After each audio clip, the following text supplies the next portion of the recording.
Bom dia, boa tarde, boa noite aos nossos amigos leitores do vidadestra.org. Peço aos amigos para seguirem nosso Twitter, o @vidadestra. O primeiro episódio do podcast Vida Destra é referente ao tema o que é conservadorismo, o que é ser um conservador. Hoje contamos com a presença dos nossos amigos Fábio Talhari, Romana de Castro, Jorge e Semana Caravana.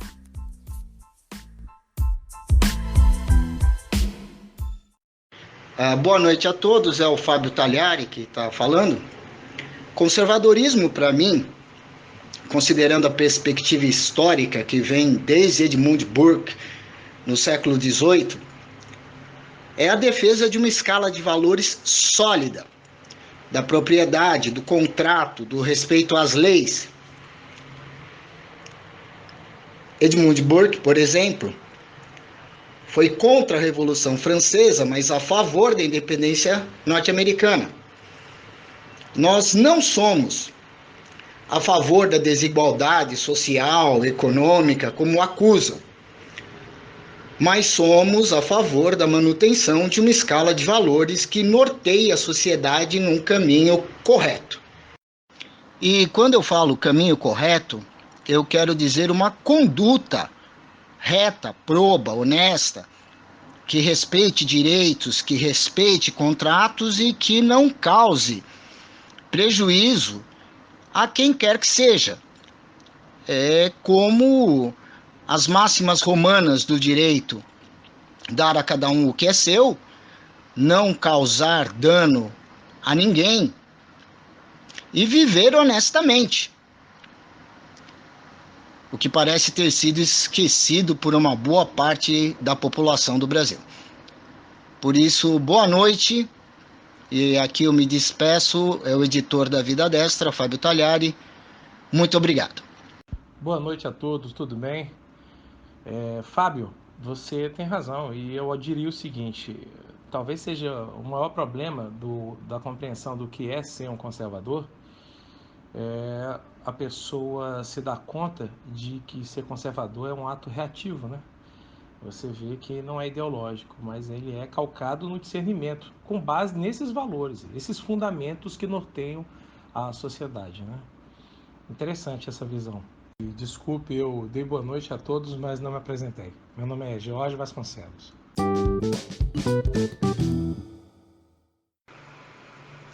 Boa noite a todos, meu nome é Romana de Castro. Ao contrário dos meus amigos do Vida Destra, eu não sabia muito sobre conservadorismo, eu não tinha muito interesse. Mas eu estudei um pouco e me identifico com essa linha de pensamento, que eu acho que é mais uma forma da pessoa viver mesmo. Não precisa nem estar vinculada a partido político, nada disso. É o jeito da pessoa querer seguir sua vida, seguir de uma forma segura, de uma forma moralmente aceita, de uma forma tranquila, né? Sem percalços de uma vida louca, vamos supor. O que eu pude estudar até agora, eu sei que conservadorismo ele muda de tempos em tempos e também de lugar para lugar. No Brasil de hoje, eu acho que é o nosso caminho seguro, é o nosso porto seguro, porque o contrário disso nós já vimos que é irresponsabilidade, roubo, total incompetência, colocando a vida de milhares de pessoas em risco, muitos indo para a miséria. Então, eu quero continuar estudando, acho que a maioria das pessoas querem saber mais de sociologia, de política, de coisas que vão melhorar suas vidas e que vão deixá-las mais aptas a escolher os representantes, a escolher quem deve ficar no poder mesmo e como deve seguir o caminho do país onde vivemos. Bom, eu acho que é basicamente isso. Obrigada. E é isso, minha amiga. Você está certa. A conduta humana, ela necessita desses princípios, né? A mudança drástica, né? A revolução, ela causa transtornos enormes às gerações, né? Não houve uma revolução que mudasse de imediato as consequências da desgraça que promoveu. Você está coberto de razão. E o conservador, ele tem uma base que é atemporal. É essa vontade de realmente conservar. Não é conservar porque ele é um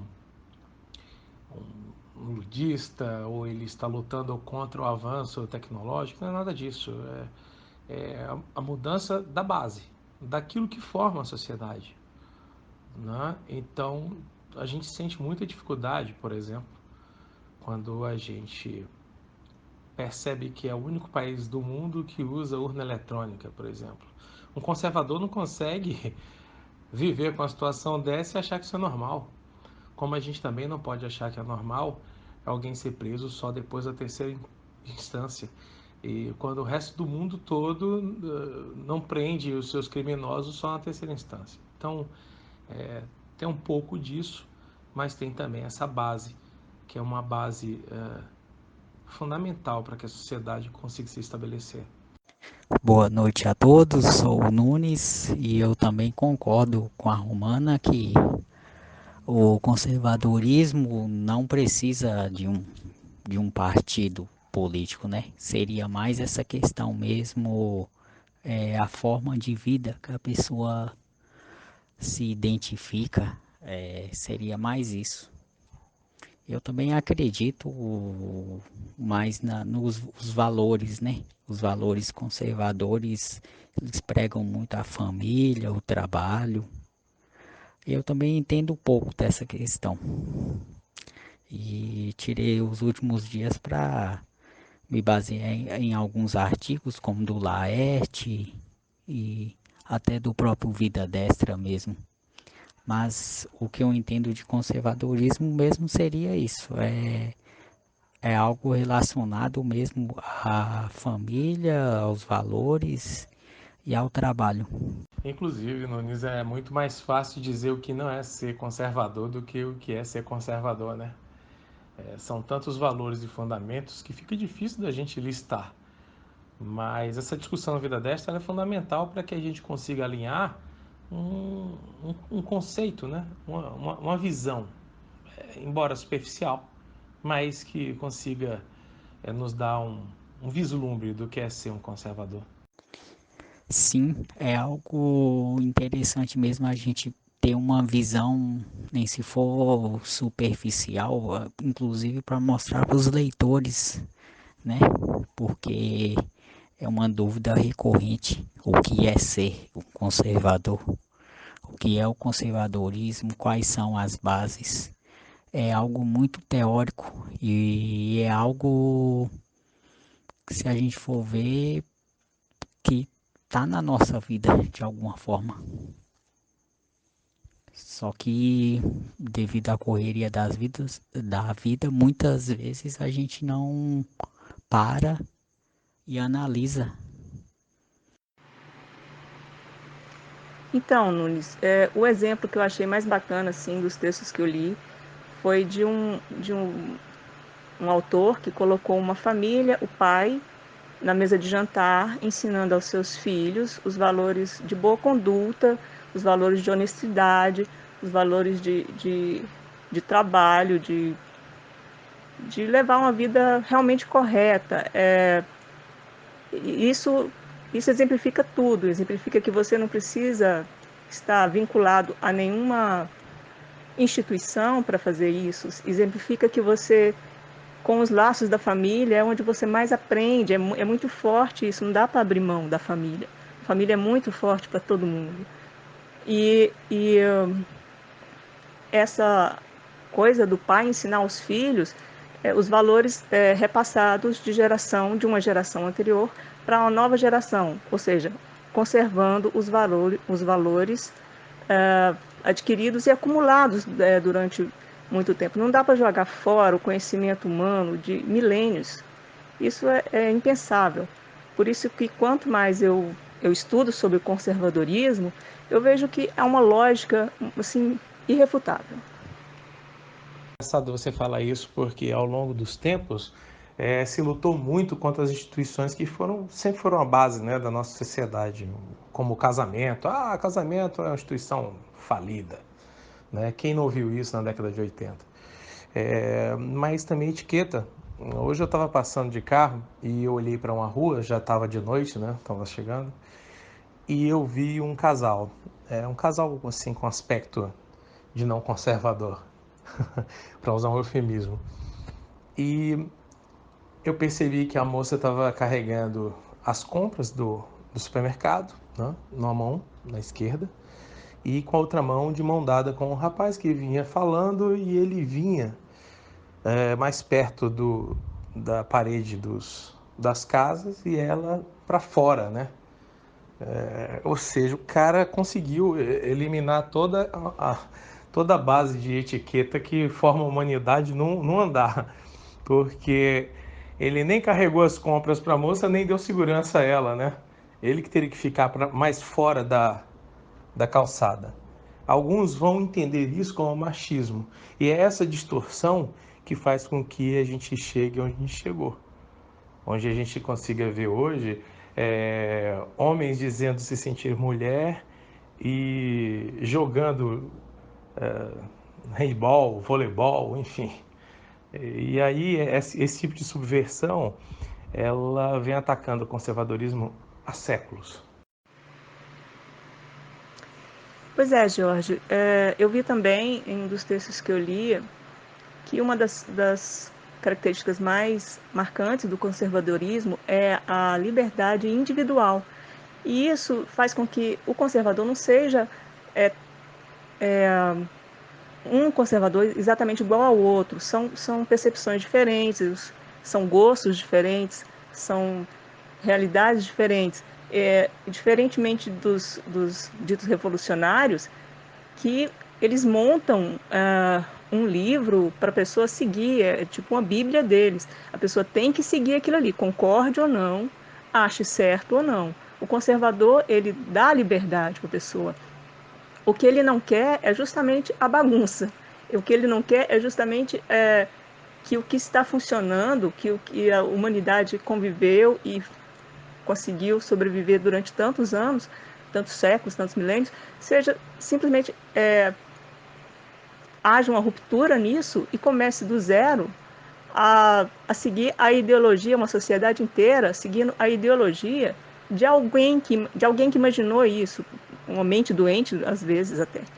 E por isso que eu acho muito importante, mesmo que nosso debate não seja profundo, as pessoas terem conhecimento de como funciona, para poder também cada um buscar a sua fonte de informação, ler bastante e procurar saber, porque é muito bom conhecer essa linha de pensamento, porque é muito racional, é muito lógico e para os nossos dias de hoje vai fazer toda a diferença. É importante frisar que o conservador ele pode ser de direita ou de esquerda, né? Existe o conservador de esquerda. Né? Eu daria aqui um exemplo do Ariano Suassuna, que sempre foi de esquerda e sempre foi conservador, né? Mas esse tipo de conservador que a gente está falando, que é o de direita, né? O conservador que está calcado em fundamentos como democracia e liberdade, ele é exatamente aquele que, por defender a liberdade e a democracia, está muito, mas muito distante da possibilidade de alguém rotular como fascista. Mas muito, porque o fascismo requer uma revolução, né? E há uma confusão muito grande entre o conservador e aquele que quer estatizar o país, o que não é o caso.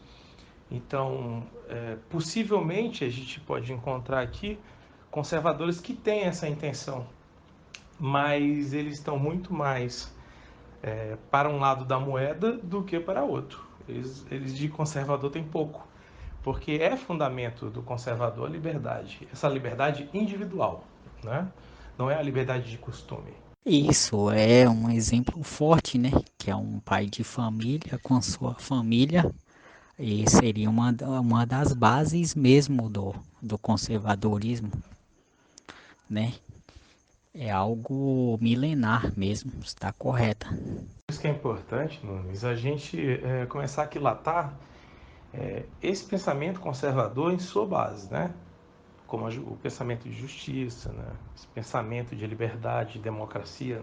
Não há um conservador não democrático, nem há um conservador que não tenha liberdade como uma referência.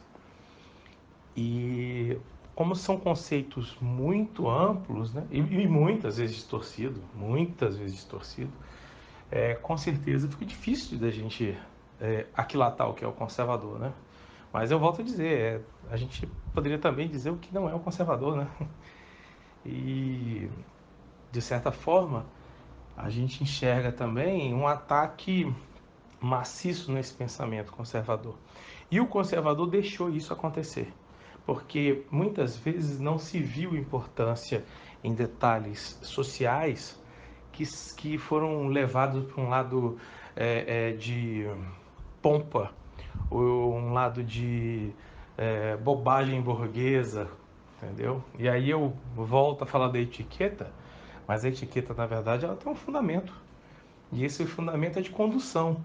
É uma regra de conduta e linguagem que ajuda, por exemplo, o garçom a lhe servir, tá? Então você ajuda o garçom ao cruzar os seus talheres no prato quando você finalizou. E aí o garçom sabe que ele vai poder tirar o prato.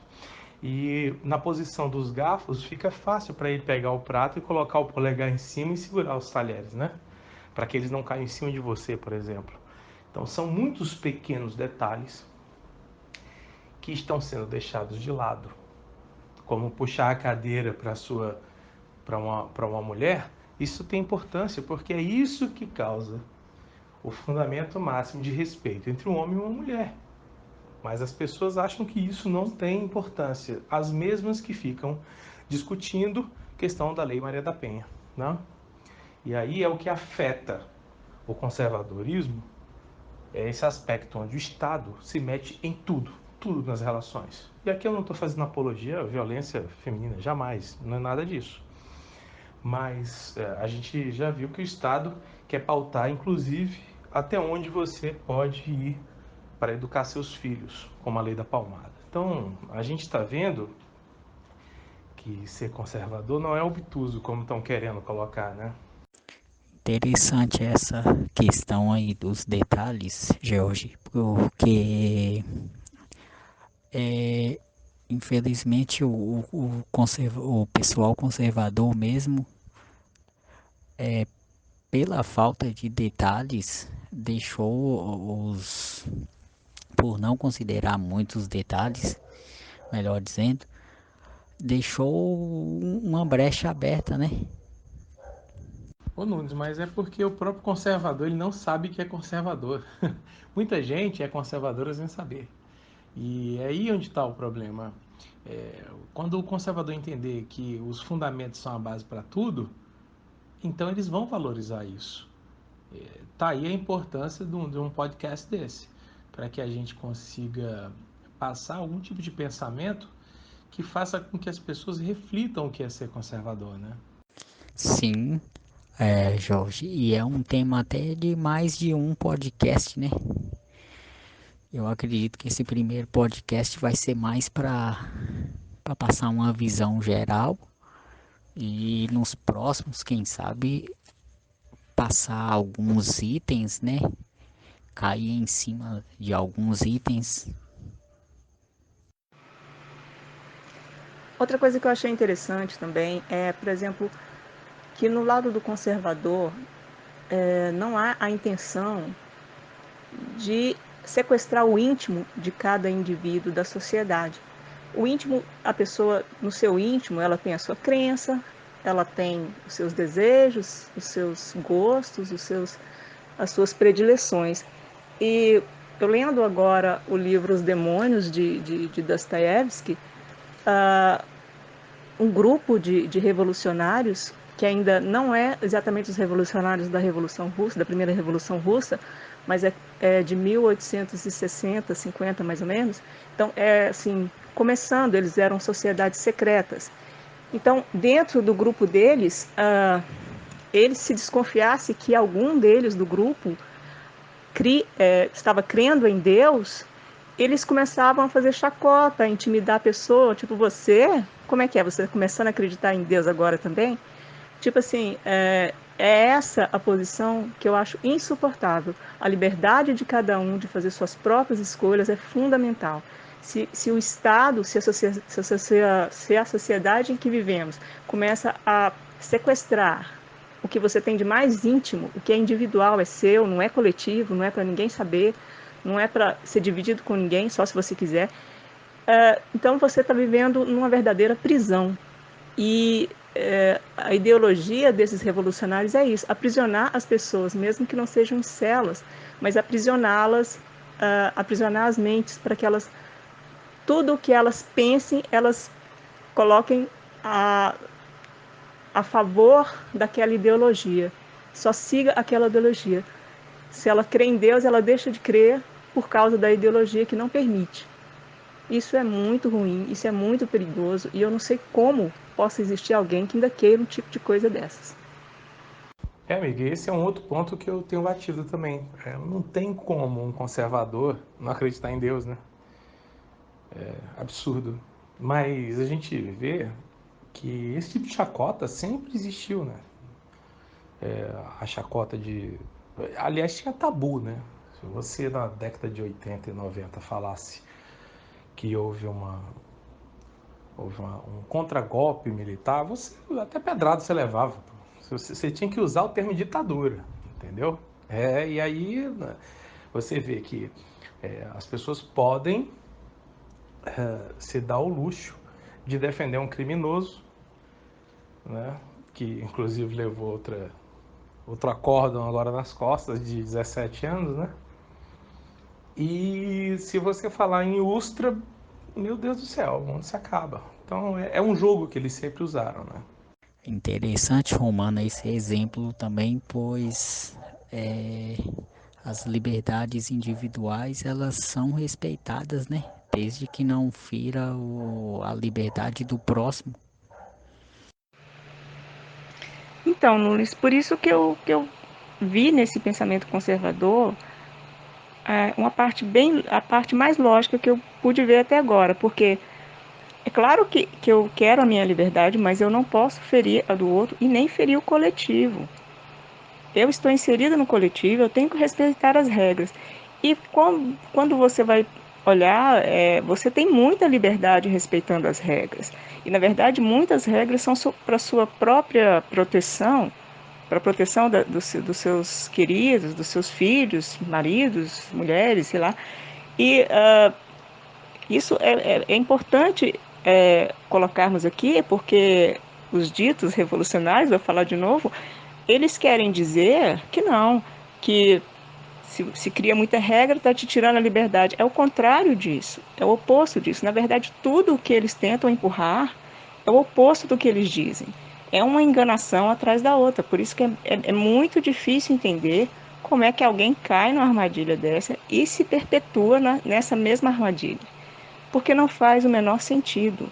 Não faz o sentido, não faz sentido a pessoa querer viver aprisionada com uma ideologia ditando as regras da vida dela, e essas regras são totalmente fora de lógica.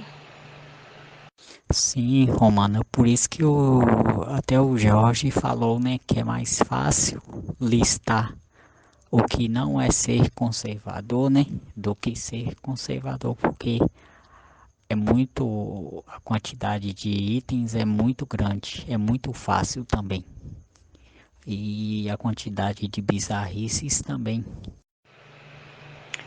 Então, Jorge, eu acho que o ponto que é forte dessas pessoas que querem fazer essa ruptura é justamente tentar convencer as pessoas de que todos esses pontos relacionados pelos conservadores que devem ser mantidos, religião, casamento, família, hierarquia social, todos os pontos do conservadorismo não são bons, não prestam, são ridículos. A pessoa que demonstrar pensar daquela forma é ridícula.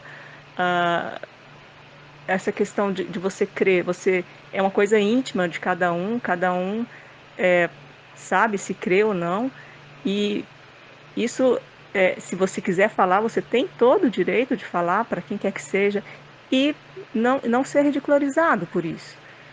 Mas eles fazem justamente o contrário, para intimidar a pessoa, para vencer, nem que seja na força, mesmo porque não dá para eles vencerem nos argumentos, porque não são racionais. Então, se eles forem tentar argumentar racionalmente o que eles querem, eles vão perder. Então, o que eles fazem? Intimidam. Não, vocês estão certos, né? Eu acho que é o caso realmente do podcast a gente buscar os pilares, né? Os fundamentos maiores, né? E aí discutir talvez democracia, justiça e tal. E a questão familiar, né? Deus. Porque realmente é muito amplo. O que a gente percebe é que a gente está vivendo uma mudança muito drástica na sociedade, porque notou-se que o avanço tecnológico das comunicações fez brotar todo tipo de especulação, né? Fez com que pessoas muito novas chegassem, ascendessem e conseguissem conquistar o que julga-se poder, né? Que não necessariamente é o que eles conquistam, porque dinheiro não é garantia de poder, né? E dinheiro na mão do inexperiente é garantia de que ele vai ser pobre um dia. Mas essas mudanças, elas alteraram muito a balança do que a gente entende que causaria o equilíbrio social, né? Então, a desvalorização do conservador está muito ligada àquela questão do conservador é o velho, né? A gente tem dificuldade de encontrar o conservador no jovem, porque o jovem é muito ativo, né? Então ele se encaixa muito bem como a massa de manobra da revolucionária, né? E isso é preocupante. Isso é preocupante. O jovem ele pode até não conseguir ser conservador, mas ele tem que entender que ele está sendo conduzido, porque senão a gente vai ter problemas em curto espaço de tempo. Sim, Jorge, é exatamente essa a importância do debate. A importância do debate é trazer às pessoas as possibilidades. E também porque essa enganação ela já está muito à frente. Os conservadores teriam que ter começado antes. As pessoas que estão enganando jovens e pessoas de qualquer idade, elas estão muito à frente porque elas começaram muito antes. E tem meios de comunicação imensos, enormes, com muito dinheiro, com muito poder, com muito alcance. Então, o nosso trabalho, estou dizendo nosso, assim, mas assim, o trabalho de cada um, de buscar um autoconhecimento para deixar de ser enganado, de nunca mais ser enganado, eu acho que já tem que começar a disparar e as pessoas começarem a procurar material, a ler, a ouvir, a ver vídeos de pessoas honestas, de pessoas confiáveis, para finalmente se libertar dessas mentiras. E aí tem aquela questão, né? Como passar essa mensagem sobre o conservadorismo de uma forma fácil e ágil para os leitores e para a população em geral, né? Uma das formas seria em podcast, pois muitos não leem. Outra forma seria mesmo em vídeos ou artigos mais curtos, mas é interessante essa visão de esse balanço que existe, né, entre os mais jovens serem uma massa de manobra ou alguns mais jovens não saberem que são conservadores e mesmo assim são mais maleáveis? Agora, Nunes, eu lhe dou até um exemplo, né? Você vê que o movimento conservador ele não é um movimento jovem, não é. E a Romana está correta, né? Isso não é de hoje. Mas o conservador, ele se enxergando conservador, ele sentindo apoio em outros conservadores, tá? Ele tem como reagir a isso. Ele tem como lutar contra isso. E eu acho que aí sim é o nosso papel, né?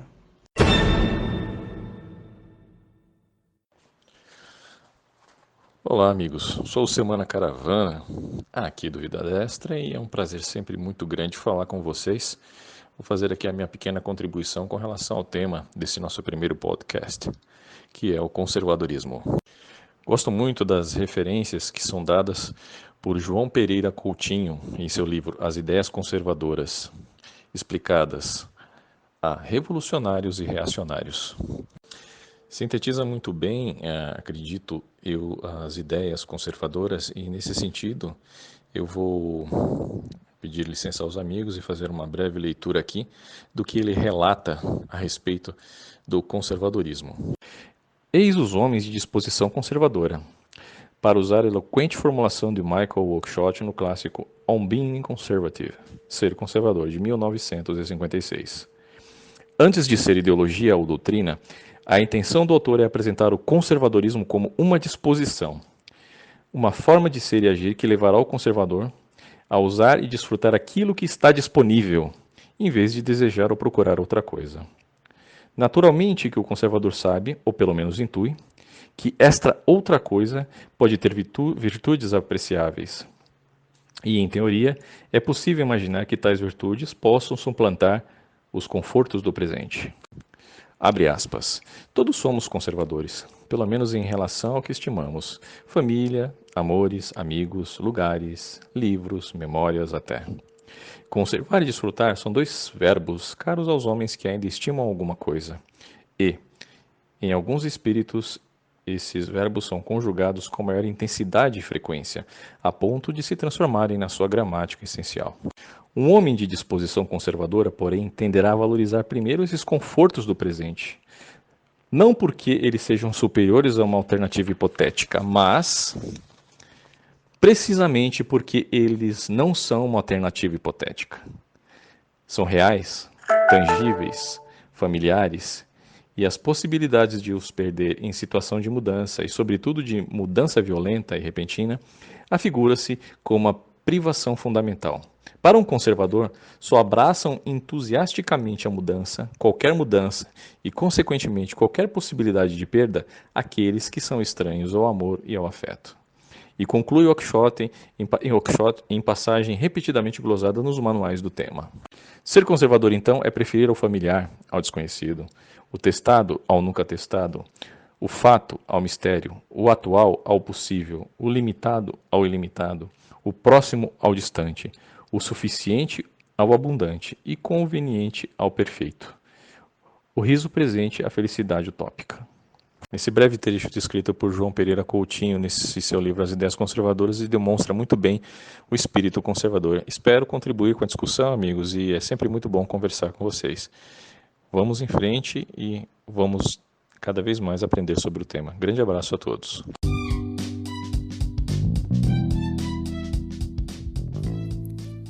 Bem, o nosso primeiro podcast fica por aqui.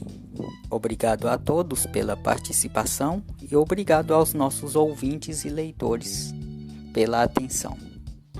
Qualquer sugestão de pauta, envie ao nosso Twitter, @vidadestra, ou ao nosso e-mail, contato@vidadestra.org, ou aos nossos colaboradores que estão sempre no Twitter.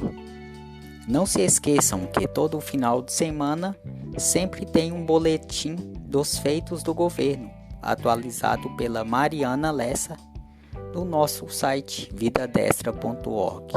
Um super obrigado e até a próxima.